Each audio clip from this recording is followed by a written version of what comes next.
Now, when I say that every person, not just God, but mostly guys, but every person needs to learn how to fight, one of the kickbacks I immediately get is like, oh man, we're adults. Dude, you're almost 40. What are you talking about? People need to learn how to fight. We're all civilized people here. Don't you know people have guns? Yeah, I know all of that. I know that most people aren't in an environment where they need to throw hands. And if they are in an environment where they need to throw hands, they already know that and they don't need this message. This message is for everyone else in mostly civilized society who thinks that they are somehow above physical violence that can erupt when things get nasty and people don't want to talk. Now, I'm not saying I'm not saying that you need to be ready to throw down and kick ass in any moment. That's not the reason you learn how to fight. You learn how to fight so you know that you could.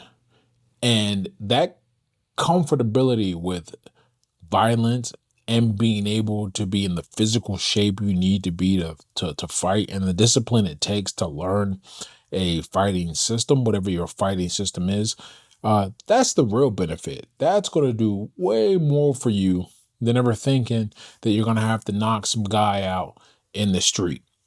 Now I saw this video. I don't know where it was. I think it was Europe because the guy didn't pull a gun out. But there was some crazy dude that was coming up on some cat's family, and the guy was clearly not comfortable escalating the situation to a violent manner.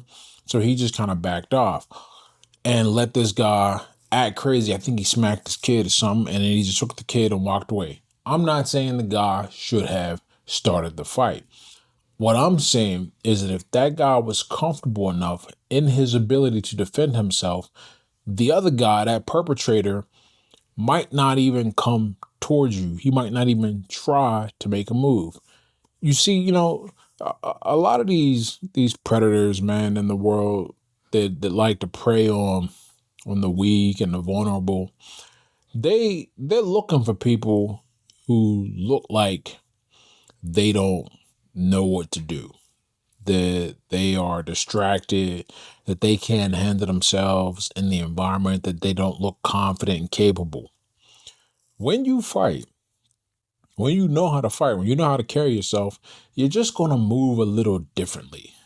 There's a study where they looked at, it wasn't even a study, it was a set of interviews they did with a bunch of convicts who had mugged or victimized people. And they just showed them videos and they were able to identify the easy marks just by looking. And so if these people who are incarcerated know the game that well and know those skills to know that, you look like you're going to be somebody easy to take down, and they have acted on that, that's why they're incarcerated, then you knowing how to fight is not about being able to defend that person. It's about deterring that person from even coming up to you in the first place. And that's really the value of it. When you know how to physically defend yourself, even if you don't have a gun, then you eliminate a lot of potential problems. What do they say? An ounce of prevention is worth a pound of cure. Because believe me, buddy, at least in most states, and in any situation that does not involve a home invasion, and this is here in the US, my friends in Canada, you got a whole bunch of different things to deal with, which is crazy, some of the things I heard. But at least in the US, once you pull that firearm and you pop a shot off, then you're going to be responsible for where that bullet goes. Hopefully it goes into the target. But most people don't go to the gun range the way they should go to a gun range to understand how to use that weapon in such a way that it will be effective and not incur a lot of collateral damage. So I'm telling you this so you don't think you can get away with just carrying a weapon. That's shortcutting it. And if you ever come into a situation, unfortunately, where you're going to have to use that weapon, you're going to be in a lot of trouble. You're going to have more problems than had you, just handed over your wallet or something, realistically. Now, that's not just the only reason why you need to learn how to fight. I always tell my wife and I have this back and forth about what's the most important thing for our son to be. She wants him to be a kind, compassionate kid that has sympathy and is able to like connect with people. And I think all of that's important, especially, when he gets into school and there are nefarious influences. I don't know how people are going to raise their kids, whether they're going to be bullies of him or bullies of other kids, and he's going to have to deal with that. But before he's any of those things, I want him to be strong and capable.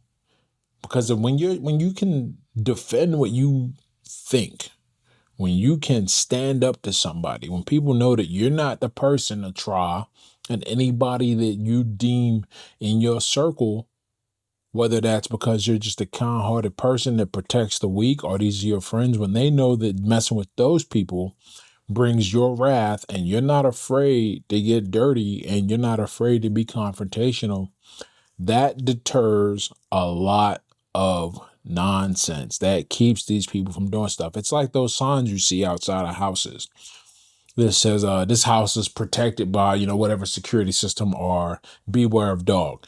Look, they might not even have a security system, and the dog they have might be some low ass poodle.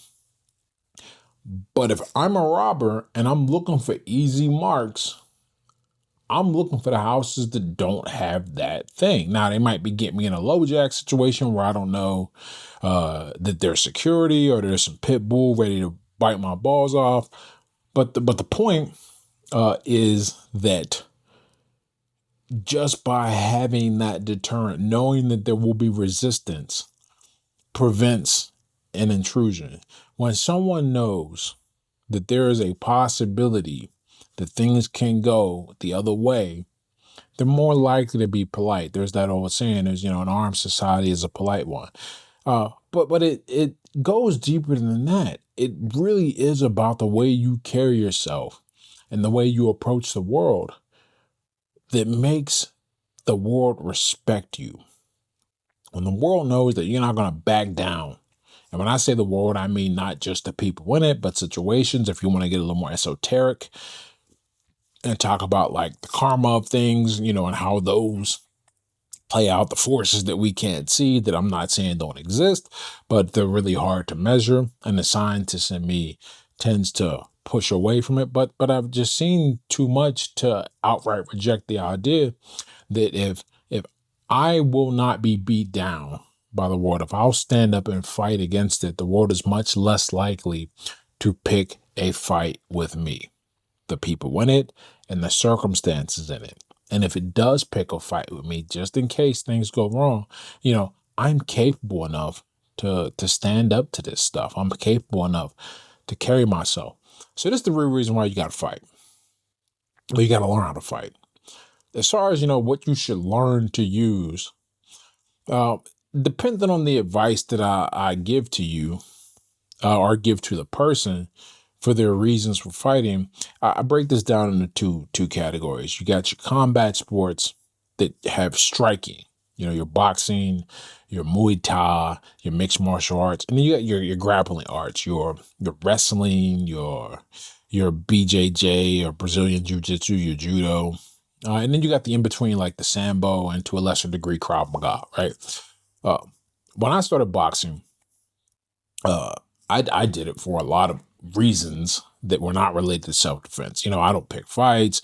I naturally walk around a little bigger guy. I'm already competent and I feel capable. I grew up in the housing project, so I don't look out of place and afraid, even in places where you probably should be, at the very least, heavily cautious. So I never had those issues.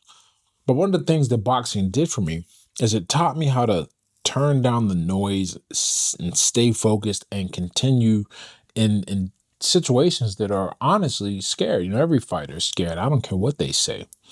Uh, but you got to be able to perform, even if it is terrifying. You got to be able to stay focused and keep going and realize you aren't fragile and fight. So boxing is really good for that. Kickboxing is really good for that because there's a painful mechanism, and there's only one way out of a fight, of a boxing match, or a combat striking situation, with the exception of MMA. Sure, you can get choked out, but generally, your only way you're going to win these fights or even survive to the end is, you're going to take some damage and you'll realize you're not fragile and you'll get hurt. That's really good for you, knowing that you can deal with pain, knowing that you can push through things. I don't really, my grappling bros out there got nothing but love for you, but I don't really recommend wrestling or Brazilian Jiu-Jitsu in these situations when we're talking about building up that ability to stay calm and control your adrenaline and to stay focused in a dangerous situation. They are great for making you feel confident, though, and that confidence is part of what will deter potential predators, potential robbers, whatever, right? You just want to look like you can carry yourself. Weightlifting makes you look that way, but you don't carry those skills, and it'll show should things get out of hand. One of the cool things about fighting, obviously there are some outliers if anyone's familiar with the news stories around these sort of things, but one of the other things that fighting does is it teaches you how to keep a situation under control. Because once you know you can hurt someone with just one punch, you're much less likely to throw that one punch, not just out of a human decency aspect because you know how to hurt them, or out of an emotional control aspect because you've learned to control your emotions and be able to fight in these stressful situations. But also because of the legal aspect. If I throw a punch, man, and that whole thing about the hands being registered weapons, whatever, that's nonsense. But what is not nonsense is that if I, at my 215 pounds, if I throw a right cross and I land on your chin, you were going down, especially if you aren't trained. And when you fall, you might hit your head and die. And then I got to deal with that. I'm a big fan of the saying, it's better to be judged by 12 than carried by 6. But I'd rather not have to deal with either. And looking like I can fight tends to keep me away from situations where neither of those things happen. Okay? So, to put a nice little bow on all of that, this is why you need to learn how to fight. You need to know that you're capable and actually be capable, because ain't nothing worse than a paper tiger when the fire come out. So you need to know that you're capable and know that you can deal with situations, and that capacity, that faith in yourself, the way you'll move, the way you'll carry yourself, the way you'll interact with other people, that's going to keep a lot of bad things from happening in the first place that you would have to use those skills in. And just in case the universe and the people in it are a little too persistent and they don't give up too easily, then you can bust some heads if you want to. So on that note, take it from me, this guy from the hood who did these things, not just in a sanctioned ring, but grew up in a dangerous environment. No, but nothing is worse for your well-being than looking like a soft target. On that note, check this video out where I tell you about why you shouldn't listen to people who ain't never been in those situations in the first place. And I'll see you in the next one.